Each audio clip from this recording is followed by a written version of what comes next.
இருப்பா. இப்போ அது டெலிட் இல்லைண்ணா, எனக்கு இவ்வளோ கெலட்டாக இருக்காது. ரொம்ப வருத்தப்படுறேன். ஏங்க இந்த வயசில் ஐயா ஓடி போகக்கூடாது. இந்த வயசில் ஓடி போகக்கூடாதா? ஓடி போய் நான் புது வாழ்க்கை வாழ்க்கிறோமா? ஓடி போகிற வயசு வந்து 19, 20 வயசு.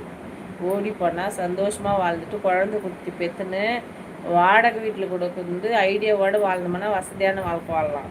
இந்த வயசில் புள்ள கல்யாணம் பண்ணுற வயசில் ஓடி போனால் என் பிள்ளை என்னை வெட்டுவான். துண்டு துண்டாக வெட்டி படையில் போட்டுருவான் என்ன. சரியா? அவன் ஓடி போகிற வயசில் நான் ஓடி போனேன், என்னை விடுவானா? என்ன வயசு சொல்லு. ஓடி போகக்கூடாதா? நீ ஓடு ஆம்பளை, நான் பொம்பளை. எனக்குன்னு ஒன்று இது இருக்குதுல்ல. ஆம்பளை என்ன வேணால் பண்ணலாம், அவன் பேர் ஆம்பளை. ஆனால் பொம்பளை ஒரு தப்பு பண்ணால் கூட அவன் பேர் வேற. சரியா?